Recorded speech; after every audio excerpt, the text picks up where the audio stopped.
Hi guys, welcome back to another video. Today we're going to be playing as the Kindom of David, or Judea. And so when clicking on it, there's a couple of things that are kind of immediately apparent, even by looking at it. First of all, you can see that it's right in between two really big nations that could potentially crush us pretty easily. And we are a subject state, or a tributary of Phrygia, but we are going to be able to immediately break that at the beginning of the game. So we're going to be playing with Iron Mode on, so we can have achievements, and then we're going to hit start. And so immediately we are going to have to save, and we're just going to save as Judea. And so whenever you start in as a new nation, you're always going to want to immediately turn your eye to the problems up here. And so, problem right here, this is a bad research ratio. This is typically one you're going to want to save till after you've addressed some other problems, because some of these could potentially solve this problem. So we're going to start with unused trade routes and capital. And we're going to hit import, and you can see at the beginning of the game we have just about every single import possible. And so before we import, we're going to want to note what we already have imported so we don't import them twice and waste some of our imports. So you can see military wise we already have horses and wood being imported, and with a surplus of wood as well. So we're going to go with iron, import that from Seleucids, because we might potentially later on get war with Phrygia, and that we don't want to lose that trade route. And then we're also going to import steppe horses so we can get horse archers, and also from the Seleucids. So now we fix that. You see that disappeared up here, and the next thing in line is a lack of commander. And so this is always going to start off at the beginning of the game, the lack of commander, and you're just going to want to point whichever one you want. And it's going to be sorted by marshal first, which is how good they are of a commander. So we're going to do that. And now we have unmarried ruler. And so to solve this, you're just going to want to easily just hit over to this arrange marriage tab. Now you're going to see that we only have 4 options for marriage, and you're going to want to pick the best one in terms of their talents, which is going to be pretty much by far Salome Zakukite. And so we're going to hit select, and then festivities, and then that's going to solve that problem. So inventions, since our economy is pretty good initially at the start of the game, we might want to go for some inventions. And so first of all, since we are a pretty small nation, we're going to want to try and go for a siege ability, which can help us expand a bit, as well as maybe a bit of defense, so we can defend better against potential war. And then we are also going to want to go for supply limit, because you can see over here, the supply, it's not the best down here, but I think we'll survive till maybe a bit later in the game where we do have a bit more money to spend on this. And so, and second of all, we are going to go with capital import routes, so we can just get one more import, which does make us some money. That kind of makes up for a bit of the cost of that one, and that will give us another import route, which we can then use to potentially get some more money, maybe down here in output. And for whenever you do something with outputs, you're always going to want to go to your nation overview and see which population center is the higher. So in this case, it's going to be freemen, so we're going to want to add some freemen output. And so we're just going to go with honey here, which is going to give us a boost of 5% in freeman output. And then we're just going to select from Seleucids once again. And then that'll be it for that. Next, we're going to head over to the Omen tab right here. And we're going to have 4 profits that we can initially go for, but we can't always change any of these in any point of the game. So you can see that each of these give some bonuses. Like this one is 1 free province investment. This one's some freeman. This one is some culture conversion, and this one's some religious advances progress. And so we're actually going to go down here with David, because he does give us some freemen, and if you remember, we did decide to get freeman output a bit higher up, so that'll definitely help us out a lot. And so last of all, we're going to have ideas. And so we're going to have 1 oratory idea, 2 religious ideas, and then if we do all of these and not maybe put a military idea here and some other ideas, then we will get to this nice bonus, which we're going to want to get. And so we're going to go with the loyalty of generals bonus here, so our generals don't betray us later on in the game, which is always a good thing. For religious ideas, we're going to go with ruler popularity gain, and also as well as civilization level, because judging from the size of our country, we're most likely not going to get many subject states very early on. So we're going to start with those 2, and you see that there's now checked right there. Now that we've fixed those initial issues, up here we are going to want to break our tributary status from Phrygia, and so we're going to go here to influence actions and just hit cancel tribute. This will not get us with war, but they will be kind of mad at us. So now we are no longer tributes, and so we do have a mission. We do only have one available, but this mission does give us claims on Egypt, and we are hoping that we could potentially get an alliance with Egypt to help us maybe spread out down here. So we're going to unpause the game, and you notice that our economy is pretty good initially at the start of the game. We're on +2, and we might want to kind of immediately think about maybe trying to expand a bit. So, if you notice over here, they are subject states with Phrygia, so declaring war would get Phrygia on us. But over here, these guys do not have many cohorts, but are allies with this rather big nation down here, which is already at war.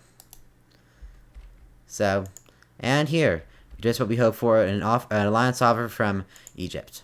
We're going to hit accept, and now we're alliance with Egypt, and Egypt, as well as these guys, but we are going to have to refuse this offer because we do need places to expand other than to Phrygia, because that would not go well.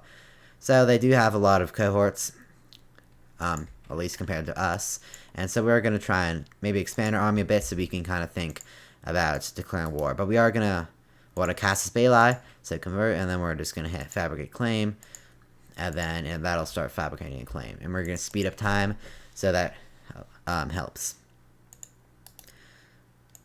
So for troops, you remember we did import some. Well, we have to deal with this first. We are going to want to do this one right up here. And that person already has some loyalty, so it shouldn't be too bad. So now we can, since we did import some iron, we can have heavy infantry. And so we're going to build one of those. And then we are going to go mostly with light soldiers, so they do handle better in the desert. So we go light cavalry, light infantry, and some horse archers. And then we do have another question of competence. Then we can potentially, these two are pretty good. We do lose some popularity, but we do gain a positive trait, as well as either nothing happens. But I think I am going to have to go with this one because we can get nothing happens, and ideally we have that. And so if you ever wanted to know like which one happened, I don't know. So you can go to Nation Overview or Government, find your leader. You can see here their traits. You can see that he currently has 3. Then you hit this one, and nothing happened. So that was clearly that was a better way to go. I mean, potentially something bad could happen. Turns out Egypt has decided that they don't like us. So now we do not have an alliance with them for kind of unknown reasons, except now they really dislike us. Or we really dislike them, but they dislike us as well. So, if we go to alliance actions, they are very much not willing to give it a Senate alliance. And so they are already alliance with a couple other places, but that's not going to be very good for us. So that is also another reason why we should continue to expand our army. We kind of got interrupted by all those pop-ups. So we're going to go with horse archers, some cavalry, and these are pretty cheap troops, except horse archers are a bit more expensive, but they do work well. And so we do now have a claim, and so we'll wait for those troops to be recruited, and then we might consider going to war. And you can see down here that this nation is pretty distracted by the war up here. Like, they've conquered some land, they've got some land, and these guys are also at war. So that means most of these guys' troops are probably down farther here, and we could potentially declare war and have kind of uninterrupted reign, maybe trying to quickly control some of these forts. Then that will help us on later in the war, even if they do outnumber us by a couple cohorts. So we're going to wait for our morale to get up, because we did recruit some troops. Their morale is not too high. And then we're also going to move them into a bit better of a position. So going into this war, we might want an alliance, but we are not going to be able to get one from these guys, because they are tribute states to Phrygia. And Phrygia doesn't like us, understandably, because we did break our tribute status. So you can see the enemy troops have reached to about up here. So this is a pretty good time to declare war on them. And then, so we'll just hit OK, declare war, there's no repercussions, and we'll hit declare.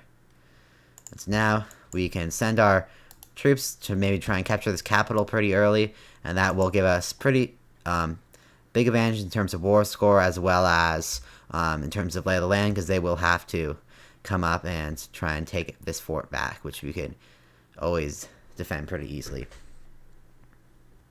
You can see one of the enemy armies is right there. Just took out one of the armies from over here, but they decided to ignore us because that army that they had right there was a lot smaller than ours. So you see we have drought right here. We're going to say it's our responsibility, and then we're just going to keep laying siege. See, we haven't lost any men yet, but we do have that little symbol meaning that they are losing food. And then in a couple minutes, you can see that they're mustered their troops together to try and take us out. But you can see they kind of timed it a bit incorrectly, engaging their army of kind of 8,000, but split into two, so that we should be able to win both of those without losing too many troops. And now they have to retreat, and they are going to send an army of 1,000 men up to maybe try and take some of our land, but we are going to be able to get this and then rush up there and take out that land, so it's not really going to be too bad, because that is only an army of 1,000 compared to this army. And then you see we won the siege. We're going to automatically capture this land, and we can either send our troops to try and capture this fort but before they muster their army, or we could try and send our troops up here to maybe regain some of the men, because they're not doing that quite as well down in enemy territory. So we're going to send them up there just so we can deal with this little kind of annoying army. And it's going to be right in the right place. We're going to take them out, and then take that to land back. And then we are going to send our troops over here to capture this fort. And if necessary, they might if they send a really big army, we can always retreat to our land, which is just right over here. You can see that Phrygia and Egypt appear as if they are currently at war. As you can see here, yep. The Phrygia is at war with Egypt as well as many other countries. And then Egypt is also at war with a lot of countries. So that's a pretty good thing that we broke our tribute status that early.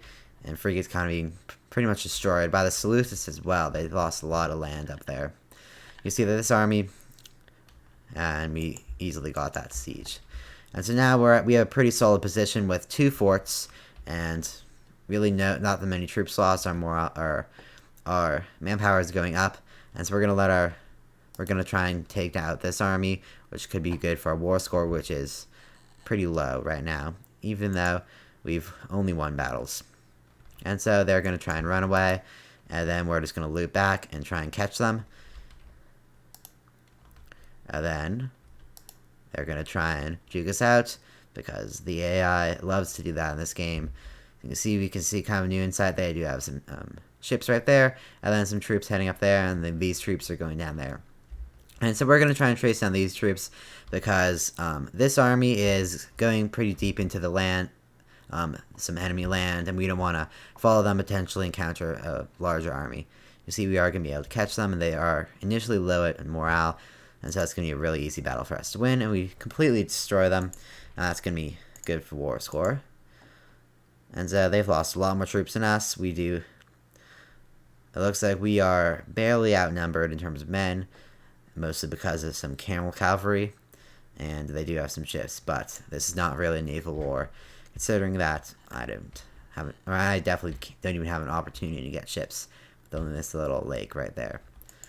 So we're going to send our troops to a bit farther down in the country, maybe trying to take some just mile tiles that aren't really a part of anything to increase that war score a bit, so we can maybe get on taking all this land early before because the armies are larger than ours, with a 6 right here and a 6, that they do outnumber us by 1.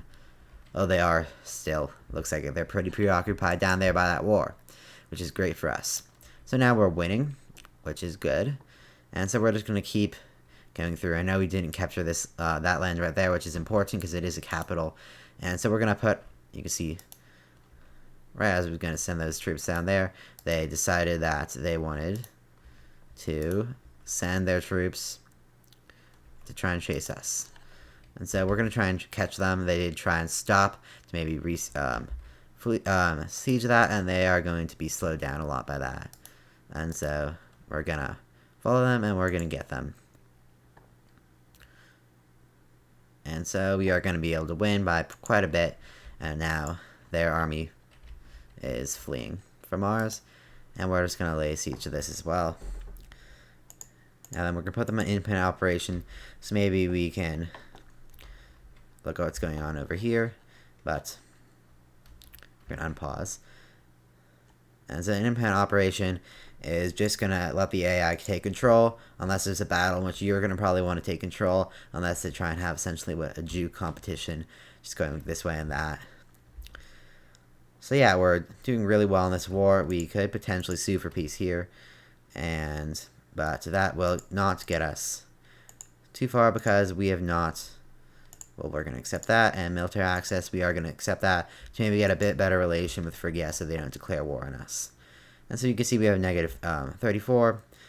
Some of it is months of war, which is minus 10, as well as we are demanding a lot of land, which is obviously a pretty big factor. As you can see, our war score is getting pretty high, and it's not going to be very practical to send the army all the way up here to recapture this. And we are getting a pretty good amount of money, so I'm just going to recruit a single archer, which will only take 45 days, and which is pretty quick in the game. We're just going to make sure a big army doesn't come, and the AI is going to kind of automatically take care of that army. And we're going to win that.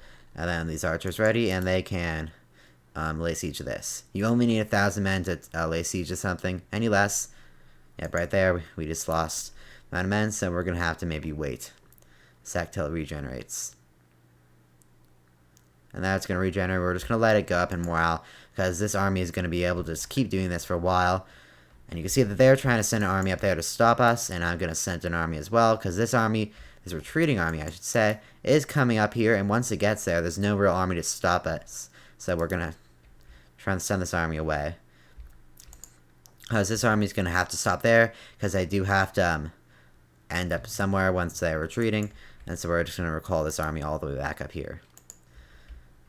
And so this army is going to sit there because its morale is really, really low, and this army is just turned around.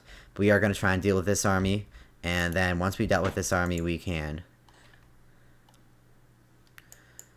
instead of sending our troops all the way out there to deal with that, we can recruit maybe a couple more soldiers into maybe a second army, and we're going to try and deal with this army right here, because they are going to start getting rid of our progress that we made, and we're just going to recruit some troops here, maybe some light, just a couple light troops, so that they can contend with this army. And since this army is lower morale, it's really not going to put up much of a fight, even against this army, which is less superior than it, technically, in terms of troops, but we should be able to deal with that. And so they stopped again to try and unsiege this, and they did manage to send their army up there and defeat ours, while I was looking over there for just half a second. So this army we are going to have to combine once they get to here, and we're going to try and get it, increase it in size, obviously, before we did just run out of manpower there. So we do have an army of 3,000, soon to be 4,000 up here, without a commander, because we do need to combine those two armies. And then we're going to want to just quickly catch this army, and then send it this army right up back there. We could always sue for peace, but since we don't own a capital, we're not going to be able to do this. If it was another regular tile, we'd be fine. But since it's a capital, we're not going to be able to do it. And so we're going to be able to get a ton of land from this war, especially if this army can manage to take out that army. We're going to be really well off. But the manpower is the only thing keeping us from making a lot bigger of an army, because we do have a pretty good economy right now. And so this land is pretty fertile, so we will be able to ideally go up in manpower pretty quickly, hopefully faster than this army, but maybe not. And our commanders are both the same, and we can't change it for a year because we just appointed it, but that's what we're going to have to do. And that army managed to move us because I did not have them in independent operation. that's what I'm going to do. Just put this army in independent operation. Hopefully it deals with this army, which is really kind of messing up our plans and taking up a lot of our lands. So AI is going to be annoying, and we're going to move this army here, hopefully to catch up to them. But they are moving a bit faster than us, considering that they are smaller. And so we look like we are going to be able to catch them right there. Maybe. Never mind. So yeah, they are faster than us in terms of movement speed. You see an Egyptian army is coming down, but we are currently up there at war with this nation, which is not good for us because that means that they are going to have a nice time, take out all of this land, and then I won't be able to have any of it. So we're going to quickly end this war here because, so you can see Egypt did capture this land, which is annoying. It was just about the same color as ours, but we're going to have to sue for peace and accept this because Egypt's going to come down and steal all of our land. And so this will increase our rank to regional power, which is good. And so we are actually we're going to keep that land selected, and then we're going to hit. Okay, unless we do want to maybe let this Egyptian army down here deal with that and maybe capture some more tiles. Right here you can see the Egyptian army kind of beeline for that army. And then they're going to fight, so they're not going to be able to unsiege our land.